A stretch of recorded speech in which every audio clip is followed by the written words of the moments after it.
नमस्कार and welcome to Bharat affairs. Trump ने recently India के इलेक्शंस को लेकर, खासकर 2024 और 2020 के इलेक्शंस को लेकर रिसेंटली ये कहा था कि हो सकता है कि यूएस एड का एक रोल हो सकता है इंडिया के इलेक्शन में, क्योंकि यहाँ पर रिसेंटली ये हुआ है कि जो डोजी डिपार्टमेंट है, डिपार्टमेंट ऑफ गवर्नमेंट एफिशिएंसी, इनकी तरफ से यूएस एड के तहत में जो इंडिया को 21 मिलियन जो दी जाने वाली थी, इसे यहाँ पर कैंसिल कर दिया गया है। और ये जो 21 मिलियन है, ये इस नाम से दी जाने वाली थी कि इंडिया में जो वोटर टर्नआउट है इसे स्ट्रेंथ करेगा, इस मामले में ये रकम दी जाने वाली थी। लेकिन हाँ, इलोन मस्क का जो डोजी डिपार्टमेंट है इसे कैंसिल आउट कर दिया है। आप इसके रिगार्डिंग वेरियस आर्टिकल्स देख पाएंगे, हिंदी मीडिया का आर्टिकल्स से लेकर वर्ल्ड मीडिया जो आर्टिकल्स है इसे आज के टाइम में कवर कर रहा है। और जो रकम है ना 21 मिलियन, ये करीब 182 करोड़, ये रकम यहाँ पर कैंसिल की गई है। एक्चुअली आपको बता दें कि यूएस का जो डोजी डिपार्टमेंट है, जिसे इलोन मस्क लीड करते हैं, इन्होंने यहाँ पर ये कहा कि $750 मिलियन में से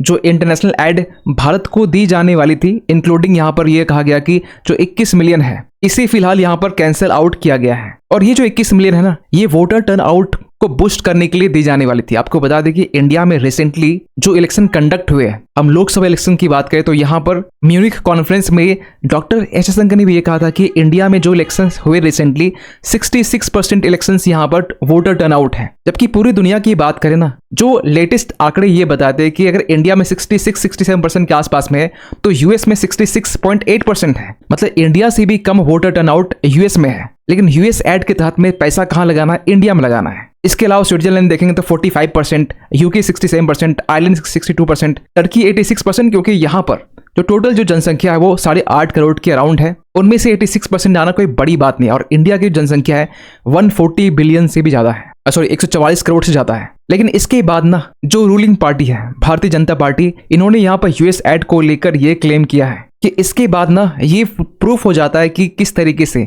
इंडिया के इलेक्टोरल प्रोसेस में एक एक्सटर्नल इंटरफेरेंस देखा गया है। और डोजी डिपार्टमेंट के तहत में एक पूरी लिस्ट जारी की गई है, जहां पर किन देश को कितना दी जाने वाली जो रकम थे वो पूरा मेंशन किया हुआ। यहाँ पर आप देख पाएंगे जो मोजाम्बिक है, इसे 10 मिलियन यहाँ पर अलोकेट करने की बात की गई थी। यहीं पर आप देखेंगे इंडिया को लेकर तो 22 जो डॉलर मिलियन है, ये इंडिया के inclusive and participatory political process के लिए है। इवन यहाँ पर लिखा गया 21 मिलियन जो रकम है ये वोटर टर्नआउट के लिए यहाँ पर इंडिया को दी जाने वाली थी। इसी तरीके से नेपाल में देखेंगे तो नेपाल में फिस्कल फेडरलिज्म के नाम पर यहाँ पर 20 मिलियन रकम यहाँ पर दी जाने वाली थी। लेकिन अगर आंकड़ों की बात करें ना, तो पिछले साल दिसंबर तक में 2024 की हम बात करें, ओनली 2024 तक में, यानी कि 2024 के साल में इंडिया को रिसीव हुआ है 150 मिलियन।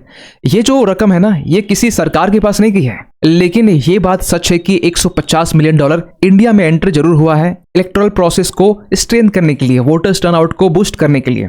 इसके बाद में 2023 की बात करें तो यहाँ पर $175.7 मिलियन ये 2023 में आया हुआ है, क्योंकि इलेक्शन 2024 में थे। और ये जो नंबर है ना, ये कहा जा रहा है कि 1980s के बाद में एक हाईएस्ट नंबर रहा है। इवन की 2022 की बात करें तो यहाँ पर देखेंगे 228.2 मिलियन जो है ये टच कर चुका था एनुअल एक्सटर्नल असिस्टेंस। और ट्रंप ने भी ये बात पहले भी बोल चुकी है कि यहाँ पर 2020 और 24 के इलेक्शंस में हो सकता है कि यूएस एड का एक रोल हो सकता है। इन्होंने यहाँ पर साफ साफ अपने स्टेटमेंट ये कहा था कि इट मतलब यूएस एड जो है could have had a role in Indian elections, bad things happened in 2020 and 2024 की बात की गई है। और यहाँ पर लास्ट में लिखा गया but I think they probably tried, हो सकता है कि संभावना हो सकता है कि ये कोशिश की गई होगी। और डोजी की इस लिस्ट में ना यहाँ पर बांग्लादेश का भी नंबर है। मतलब यहाँ पर देखिए 29 मिलियन जो है डॉलर है, ये बांग्लादेश को यहाँ पर अलोकेट की जाने वाली थी। और ये कोई लोन नहीं है, ये ग्रांट है, ये एड है, असिस्टेंस है, जो फ्री फोकट की यहाँ पर दी जा रही थी यहाँ पर इन देशों को। बांग्लादेश को देखेंगे तो यहाँ पे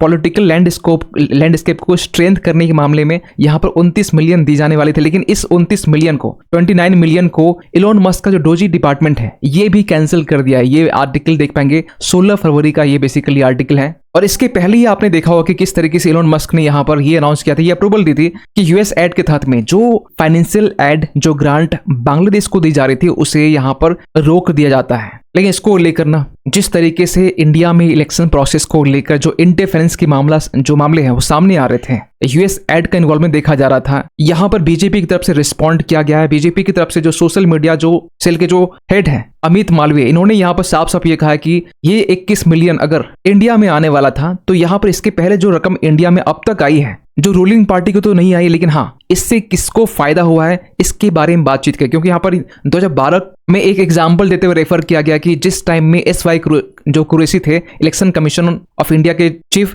तो उस वक्त में एक MOU memorandum of understanding sign किया गया था the international foundation for electoral process और इलेक्शन कमीशन के बीच में। और ये जो the international foundation for electoral system है, ये एक ऑर्गेनाइजेशन है जिसका लिंक जॉर्ज सोरोस से है। जॉर्ज सोरोस जो बेसिकली ओपन सोसाइटी फाउंडेशन के फाउंडर हैं, जिन्हें US एड के तहत में भर भर के यहाँ पर रकम दी जाती है। इसके बाद ये भी कहा गया कि किस तरीके से यहाँ पर US एड का जो रकम है, जो अमाउंट है, वो इंडिया में इलीगल तरीके से एंटर हुआ, इलीगल तरीके से इंडिया की इलेक्शंस को प्रभावित करने में लगाया गया। और इसमें जो अपोजिशन पार्टी है, जो कांग्रेस लीड पार्टी, जो यूपीए गवर्नमेंट है, जो यूपीए लीड पार्टी है, इनके ऊपर काफी ज्यादा उंगलियां उठ रही है। क्योंकि इसके पहले भी आपने देखा होगा, निशिकांत दुबे ये US एड के बारे में ये पहले भी कर चुके थे कि इसको लेकर सरकार एक इन्वेस्टिगेशन कर सकती है कि यहाँ पर US एड के तहत में किन्हें यहाँ पर फंड दिया गया है। क्योंकि अब तक यहाँ पर इन्होंने ये भी कहा है, निशिकांत दुबे ने, कि जो प्रोटेस्ट इंडिया में देखे गए रिसेंटली अग्निवीर इनिशिएटिव को लेकर जो सरकार ने स्टार्ट किया था, इसमें भी US फंड का तो कहीं रोल नहीं है। इसके बाद में कास्ट सेंसस को बैकअप करना, इसमें भी हो सकता है US एड का रोल।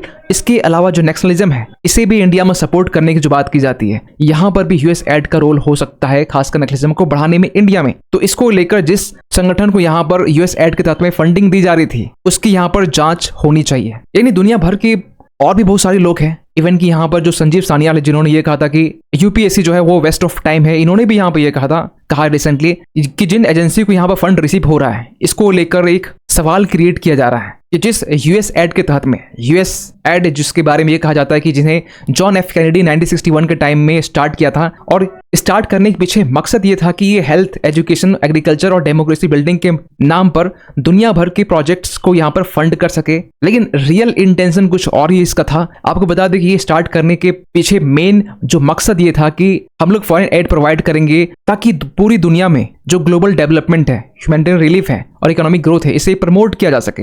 US एड जिसकी बेसिकली फुल फॉर्म है United states agency for international development, जो US की एक अमेरिकन गवर्नमेंट एजेंसी है। और इसके बारे में डोनाल्ड ट्रंप की बात करें या इलोन मस्क की बात करें, दोनों ने यहाँ पर साफ साफ इसके बारे में कहा कि जो सरकार के जो खर्चे हैं ना और इंटरनेशनल असिस्टेंस, इसे यहाँ पर रोक लगानी चाहिए। क्योंकि ये जो पूरा पैसा है वो अमेरिकन टैक्स पेयर का पैसा है जो पूरी दुनिया में जा रहा है, और इसे प्रायोरिटाइज करके हमें डोमेस्टिक इश्यूज पे यहाँ पर इस पैसों को खर्च करना चाहिए। और ट्रंप ने ये भी कहा कि ये जो US एड का जो पैसा है ना, ये US को के इंटरेस्ट में अलाइन नहीं करता है। और सेम बातें मस्क ने भी यहाँ पर कही थी। खैर, अगर हम इंडिया की बात करें ना, 2001 से लेकर अब तक टोटल 2.9 बिलियन असिस्टेंस दी गई है, और इनमें से जो 1/5 है, मतलब इसका 20% जो है, ये लास्ट 4 ईयर्स में दिए गए हैं। अगर हम आंकड़ों की बात करें ना, तो यहाँ पर जॉर्ज बुश के टाइम में जो US एड इंडिया को मिला करता था, इसका जो एक एवरेज अमाउंट था 142 मिलियन का। इसके बाद में ओबामा का टाइम आता है। ओबामा के टाइम में जो एवरेज जो US एड का जो रकम है वो 89.8 मिलियन होता है। मतलब ये जाहिर सी बात है, एक शार्प डिक्लाइन देखने को मिलता है। लेकिन जैसे यहाँ ट्रंप का टाइम आता है, तो आप ट्रंप के टाइम में देखेंगे कि ये ओबामा की जो लेगेसी है, ये तो आगे कर देते हैं, लेकिन एक शॉर्ट डिक्लाइनेशन देखने को मिलता है 87.1 मिलियन पर एनम का, खासकर इंडिया को यहाँ पर US एड के तहत में ग्रांट दी गई है। लेकिन जैसे यहाँ पर 2020 के टाइम में जो बाइडेन आते हैं, एक शार्प राइज देखने को मिलता है 228.82 मिलियन डॉलर का।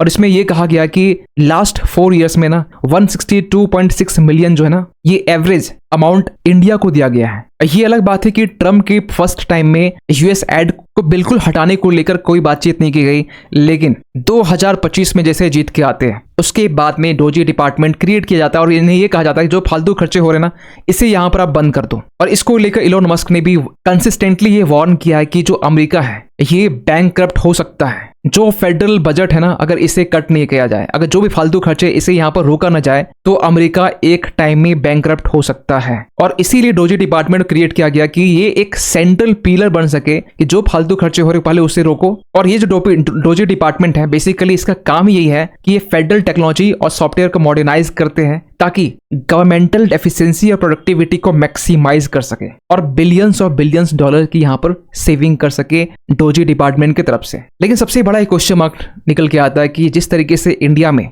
US एड का जो पैसा है ना, वो इंडिया में लगाया गया और इलेक्टोरल प्रोसेस में यहाँ पर लगाया गया, ये पैसे सरकार के पास नहीं गए तो किन के पास गए, और ये पैसे का यूज कहां पर हुआ, ये सबसे बड़ा क्वेश्चन मार्क है। और इसको लेकर यहाँ पर जिस तरीके से बीजेपी जो MP है निशिकांत दुबे, ये डिमांड कर चुके कि इसको लेकर एक जांच होनी चाहिए तो आप क्या सोचते हैं कि यूएस एड का जो पैसा है इंडिया में रिसीव हुआ है, इसको लेकर जांच होनी चाहिए ताकि ये मालूम चल सके कि किस तरीके से 2020 के टाइम में इलेक्शंस में इंटरफेरेंस देखा गया था और 2024 में भी इलेक्शंस में इंटरफेरेंस देखा गया यूएस फंडिंग मनी का जो यूज करके। इसको लेकर कमेंट कीजिएगा। और जाते जाते एक क्वेश्चन आप सभी के लिए, हाल ही में यहाँ पर जोथम नैपेट ये इलेक्ट हुए as a prime minister in February 2025 में। आपको बताना ये है कि ये किन देश के यहाँ पर प्राइम मिनिस्टर इलेक्ट हुए हैं। आपके सामने ऑप्शन है पपुआ न्यू गिनी, फिजी, वानुटू या फिर टोंगा। सही आंसर कीजिए कमेंट सेक्शन पे।